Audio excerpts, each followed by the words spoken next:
Olá, sejam bem-vindos ao programa Zoom. Nesse espaço você vai conhecer a Câmara de Vereadores de Joinville de uma forma bem diferente. Nós vamos entrar nos gabinetes, conversar com os vereadores e conhecer melhor a atuação e o projeto de lei de cada um dos nossos 19 representantes.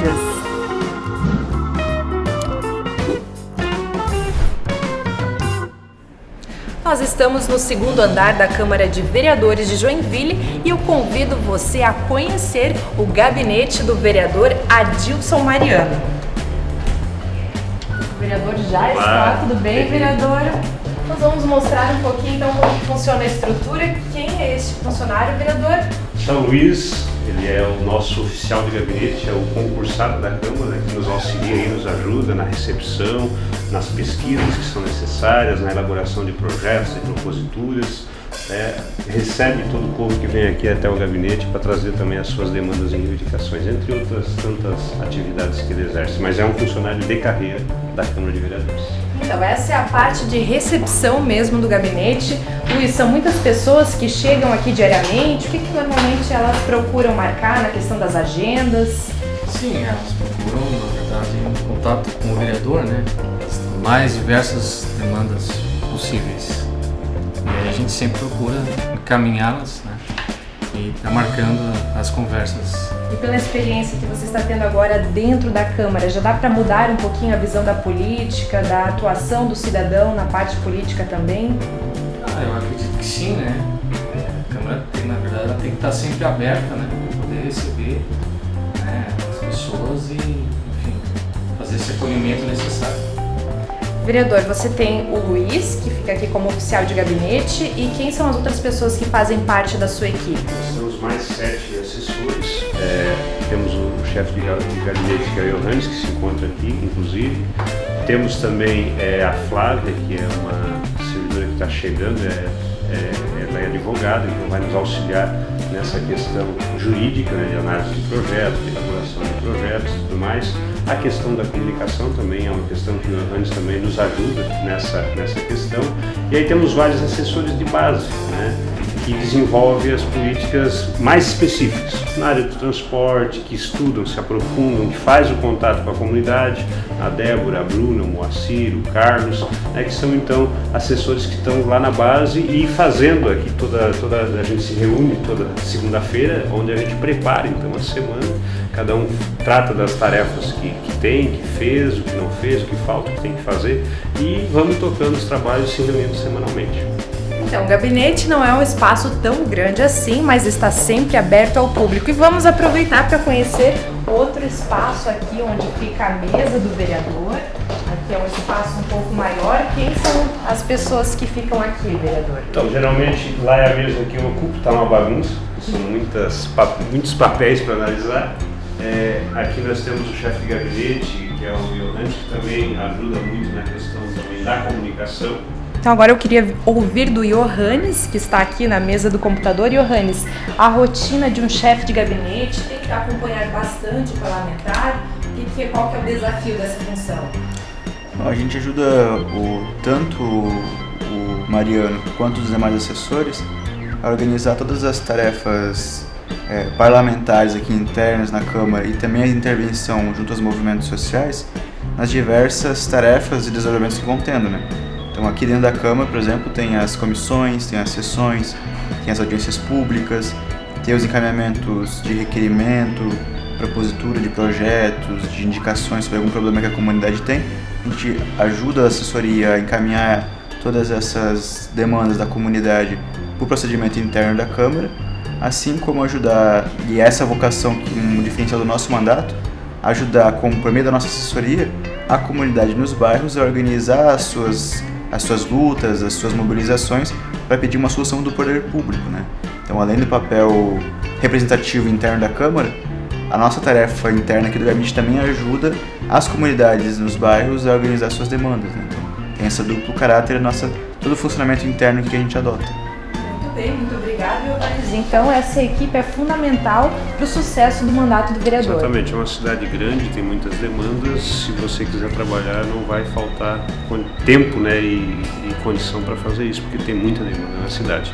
E o Johannes colocou num ponto muito específico, que é essa questão de também o mandato ter um caráter pedagógico no sentido de ajudar a comunidade a perceber que ela precisa se organizar e como ela deve se organizar para de fato pegar as suas demandas e reivindicações e direcionar ao executivo e cobrar, desde fazer as proposituras, os encaminhamentos, os ofícios, até reunir, mobilizar e ir à prefeitura para exigir e cobrar os seus direitos. Então, nós estamos na mesa de reuniões do vereador Adilson Mariano, aqui que a rotina, que as tarefas diárias acontecem. Agora, falando um pouco sobre a questão partidária, o senhor se desfiliou do PT em julho e recentemente anunciou a sua ida ao PSOL. Quais são os motivos dessa troca de partido? Bom, eu faço parte de uma organização política que é a esquerda marxista e com certeza uma mudança de partido não é algo simples para nós, porque quando a gente entra num partido, a gente entra avaliando, né, o seu programa, a sua proposta, e nós militamos enquanto organização por 35 anos no Partido dos Trabalhadores, desde a sua origem, ajudamos a fundar esse partido, que tinha como perfil ser um partido que defenda os interesses da classe trabalhadora, da juventude, que combata pelo socialismo. Inclusive o seu pai foi um dos fundadores. Exatamente. Eu estou filiado ao PT há 25 anos, mas acompanho desde criança, porque o meu pai é fundador do PT e acompanhava ele então nas reuniões. E por isso que eu posso dizer que há 35 anos, né, acompanho a trajetória do Partido dos Trabalhadores. E a nossa organização é fundadora também desse partido, então a mudança de partido não é algo fácil, ela tem evidentemente um aspecto político para se desenvolver essa modificação.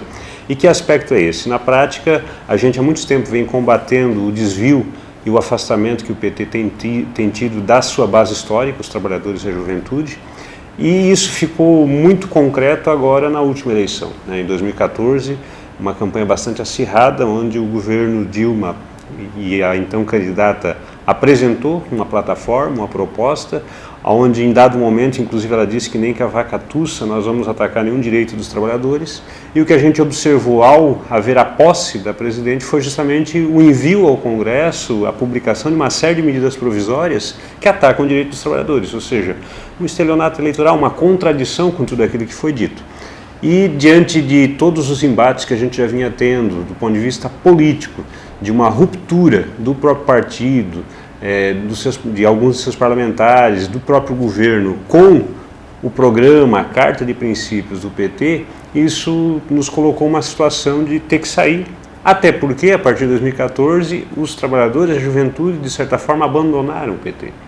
E a gente é uma organização que a gente não faz um partido à parte, a gente quer estar junto com os trabalhadores e a juventude naquele partido que ela entende como seu. Só que diante do estelionato eleitoral, os trabalhadores e a juventude se afastam do PT. Né? E diante desse afastamento, a gente não vê mais condições de continuar no PT para dialogar com o conjunto da classe. E aí a opção de ir ao PSOL é justamente nesse sentido de que, do que está colocado aí enquanto partido, querendo ou não, o PSOL ainda é um partido que não está misturado com toda essa situação que a gente vê cotidianamente nos meios de comunicação. Existe, é um partido de caráter socialista, é um partido que aceita, inclusive, que organizações como a nossa entrem nele para, de fato, militar e se organizar e construir e ajudar a construir o movimento operário da juventude. Então, por conta desse quadro, dessa realidade e por ter também um programa direcionado a essa lógica da defesa da classe trabalhadora da juventude e do socialismo, não tinha muito para onde nós ir, senão para o PSOL.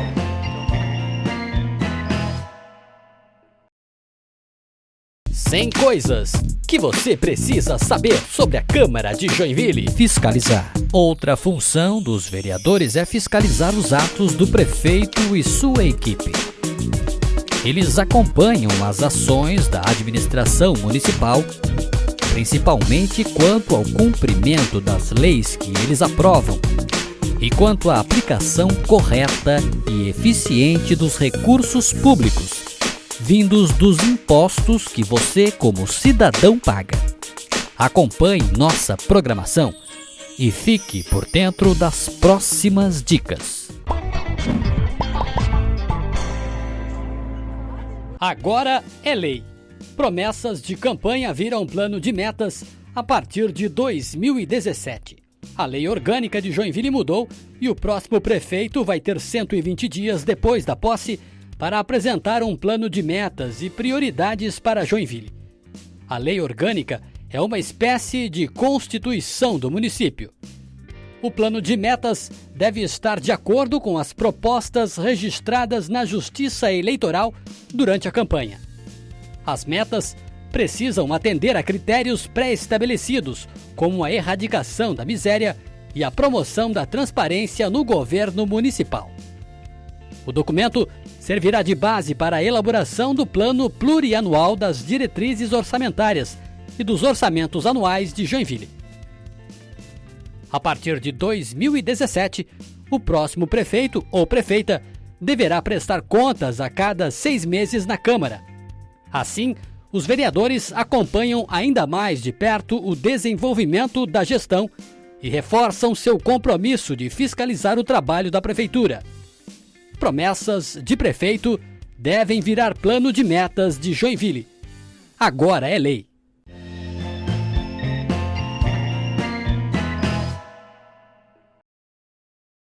E agora uma das bandeiras do vereador Adilson Mariano é o transporte público e gratuito. Como que você tem atuado nessa questão? É uma questão que a gente vem debatendo desde 2001. Né? O transporte público é algo fundamental para garantir a mobilidade de todos na cidade. Nós estamos vivendo uma realidade onde a cidade travou. E, em grande medida, ela travou por quê? Porque a qualidade, o custo do transporte coletivo na nossa cidade e em todas as cidades do país é um absurdo. Em grande medida, o transporte público foi privatizado. Hoje, quem controla não é mais o poder público, embora ele seja o poder concedente, ele passa para um ente privado e faz o que esse ente privado quer. No caso de Joinville, inclusive, nós temos uma concessão totalmente irregular, né, porque nem o que a lei exige, que é a questão da licitação, acontece. Não que isso resolveria o problema. Eu entendo que o transporte coletivo, para que de fato ele alcançasse o objetivo de ser para todos e garantir mobilidade, ele tinha que ser público, tinha que ser gratuito para todo mundo poder usar. Porque seria essa a forma de, inclusive, nós tirarmos das ruas que são estreitas e não comportam o volume de veículos que temos, tirar esses veículos das ruas, porque as pessoas teriam um incentivo a mais para deixar o carro na garagem e vir gratuitamente para o centro, para o seu local de trabalho, para o lazer e para a cultura.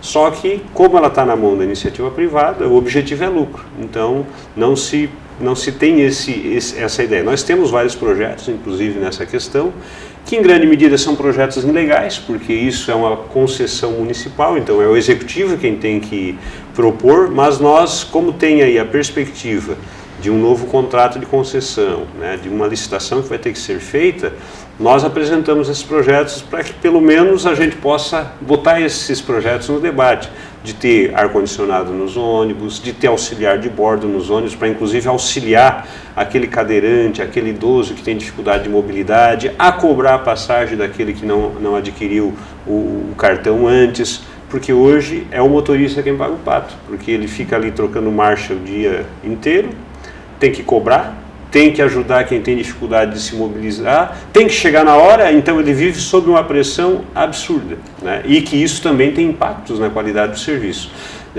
A própria questão da qualidade do serviço do motorista, de ter de fato um câmbio automático que não desgaste esse trabalhador. Então são uma série de projetos que têm a perspectiva de tentar trazer qualidade ao transporte coletivo, e temos um projeto da tarifa zero, que é justamente para que o transporte coletivo atraia e reduza o caos no trânsito, só a gratuidade fará isso. Além de que isso trará benefícios para a população do ponto de vista do trânsito, da mobilidade, mas também do ponto de vista da saúde.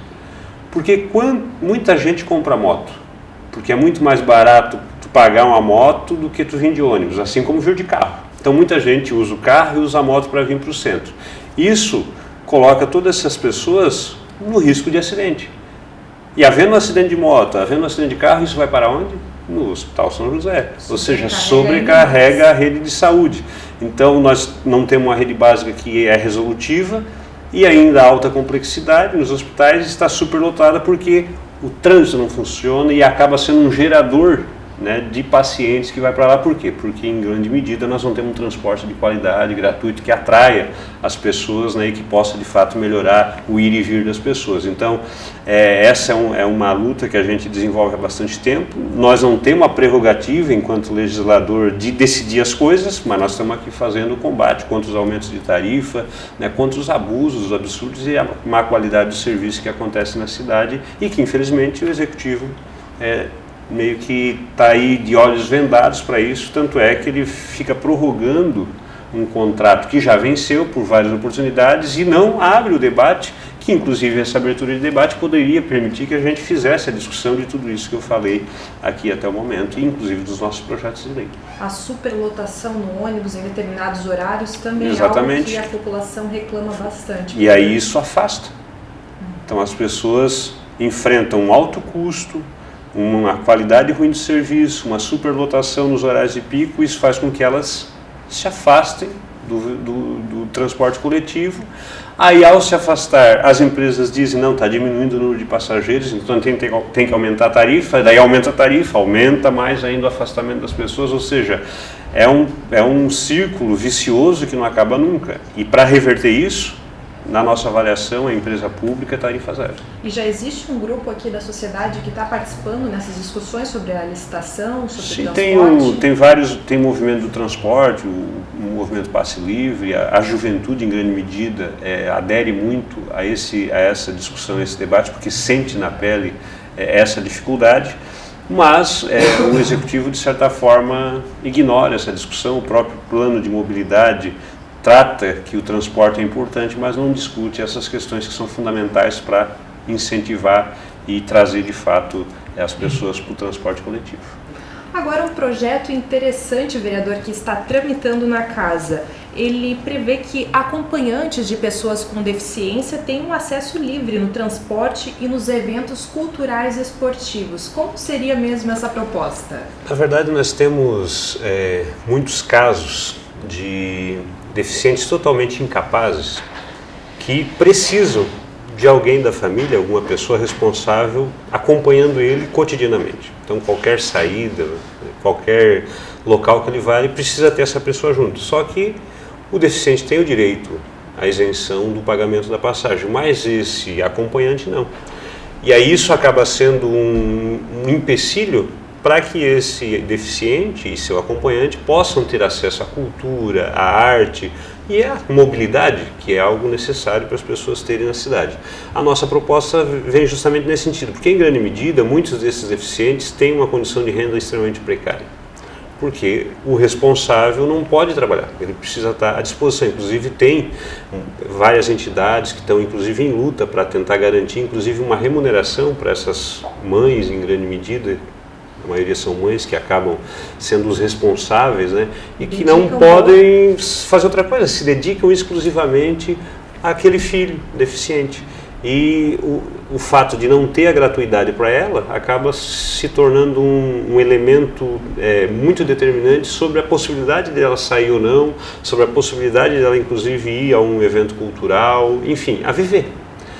O projeto ele é simples, mas ele tem esse objetivo de garantir que também o acompanhante possa ter a gratuidade no transporte coletivo para que possa levar, né, o deficiente aonde precisar ir. Acaba estimulando, vereador, Exatamente. Passagem de ônibus, ingresso para shows, Exatamente. Jogos de futebol. A ideia é justamente essa, é estimular para que essas pessoas vivam.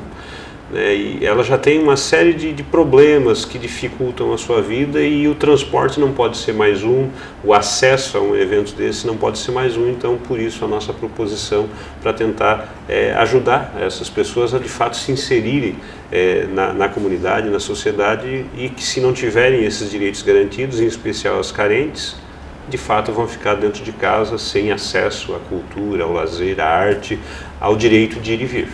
Vereador, e essas leis que hoje já têm as cotas para as pessoas com deficiência no mercado de trabalho, nas empresas, você acha que isso está tendo um avanço? São medidas que realmente há bastante tempo estão funcionando. O que precisa é fiscalizar, né, cobrar para que de fato as empresas realmente apliquem, né, e contratem essas pessoas que têm essa condição de trabalho, que não é o caso né, do projeto que a gente está direcionando, porque são pessoas totalmente dependentes e, portanto, não teriam como estar num local de trabalho, elas de fato dependem da sua família e o projeto ele quer ajudar essas famílias de fato a ter uma vida melhor.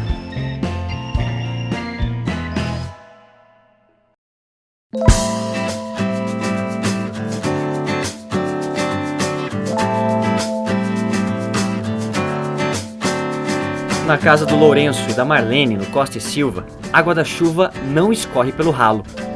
Ela cai na cobertura da estufa e rola direto para os galões. De lá, vai para a limpeza da casa e molha as verduras orgânicas que o casal vende na feira. Então, a adaptação bem simples. Tem uma calhazinha feita de cano de PVC, aí colocado um cano aqui de praticamente 1 metro, né? À medida que a chuva aumenta, a água alcança o tambor aqui, então ele enche esse tambor. Estando cheio um tambor, a gente tampa, né, para evitar o mosquito da dengue, né? Então é tampado esse, e daí essa água aqui a gente utiliza daí no viveiro de mudas, através de um regadorzinho, né? Economiza bastante água, evita o desperdício, né? E é um reaproveitamento de 100% da água da natureza.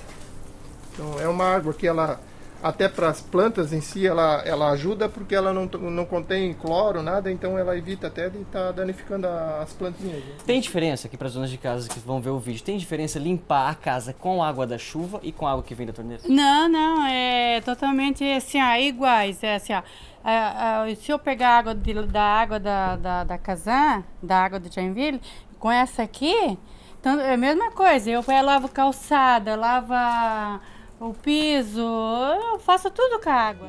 O mecanismo de captação de água não é complicado como parece. Se a chuva for boa, um galão de 200 litros fica cheio em 5 minutos.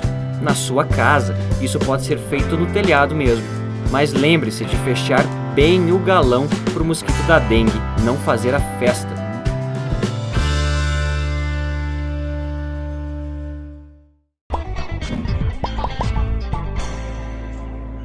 Bancos de Joinville agora abrem 1 hora mais cedo, às 10 da manhã. Todas as agências devem respeitar o novo horário de atendimento. Com a mudança, você passa a ter 6 horas por dia para as tarefas bancárias, das 10 da manhã às 4 da tarde.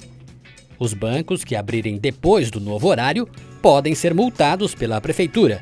O valor ultrapassa R$200 mil em caso de reincidência. Fique de olho nas agências para garantir que elas estão cumprindo o novo horário de atendimento. Se não, denuncie a ouvidoria da prefeitura. O telefone é 156. Bancos de Joinville abrem às 10 da manhã. Agora é lei.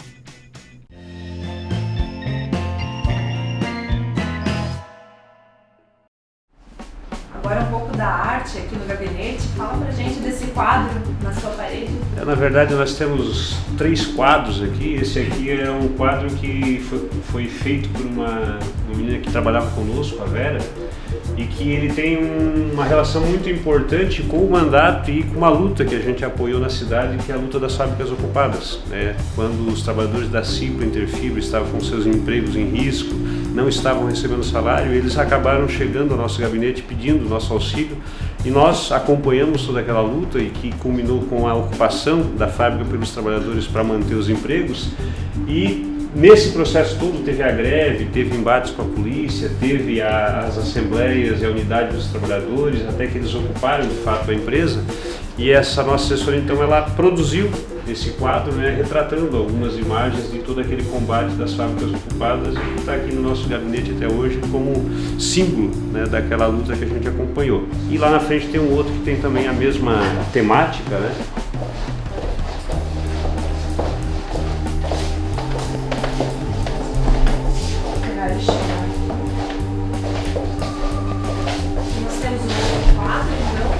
Esse aqui ele tem uma temática mais abrangente, que também foi feito pela Vera Lúcia, que é uma assessora nossa, que está também no movimento, onde ela expressa a questão do movimento sem terra, né, que nas suas ocupações para tentar garantir o direito à moradia, a quem trabalha na terra ter o direito à terra.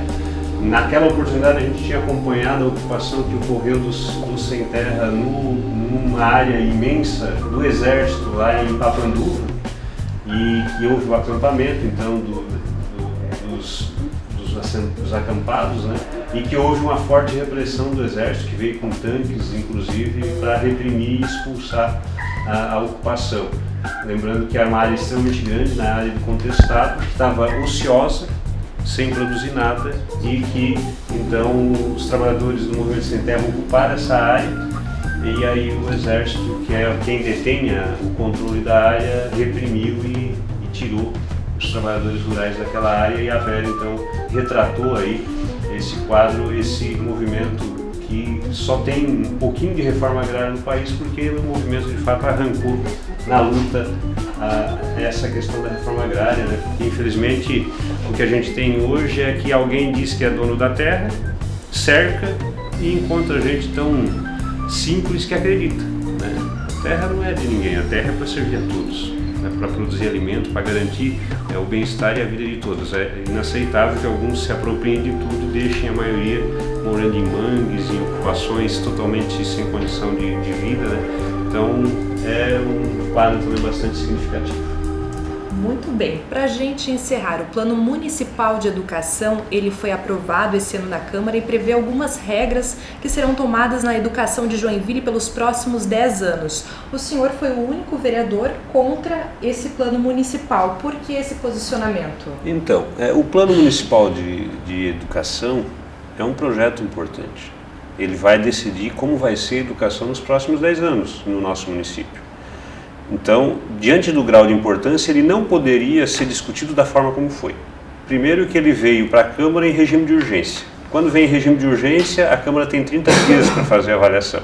Só que ele já está ferido de morte lá na sua origem, na sua Constituição, porque o Executivo, quando fez o decreto que determinou quem iria participar da elaboração do projeto, ele mudou o decreto anterior do Fórum de Educação, retirou uma série de representações de entidades e o novo decreto veio com menos representação. Então, a discussão da minuta do projeto já teve um problema porque tinha menos participação da comunidade.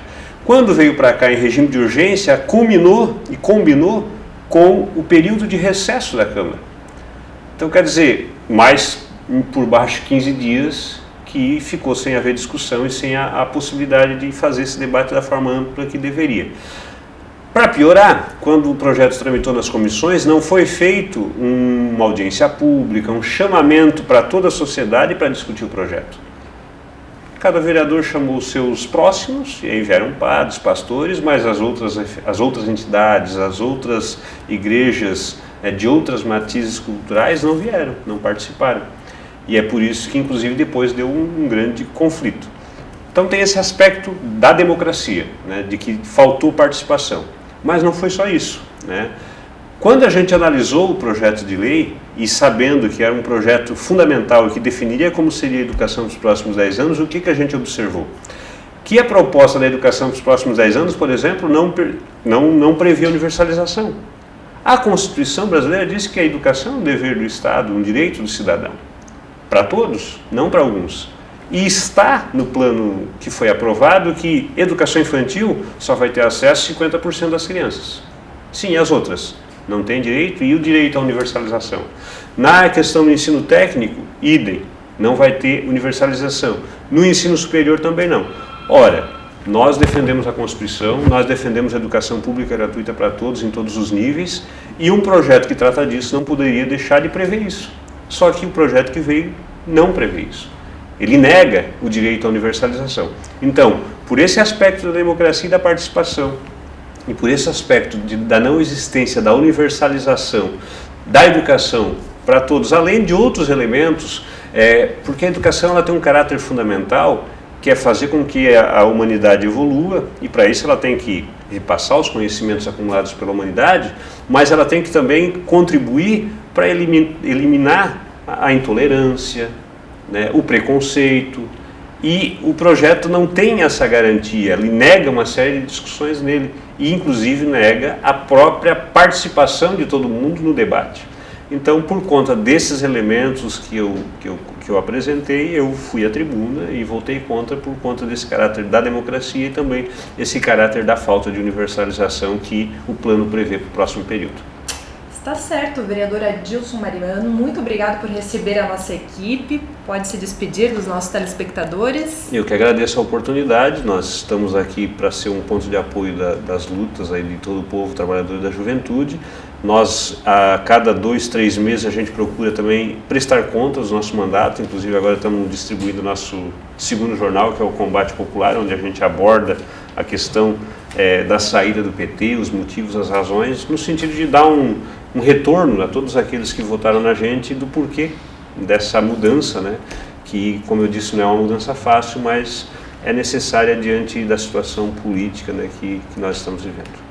E cada semana no programa Zoom você vai conhecer um pouco melhor quem são os seus representantes aqui na cidade de Joinville. Hoje nós tivemos a alegria de estrear com o vereador Adilson Mariano e nós voltamos na próxima semana. Um abraço a todos.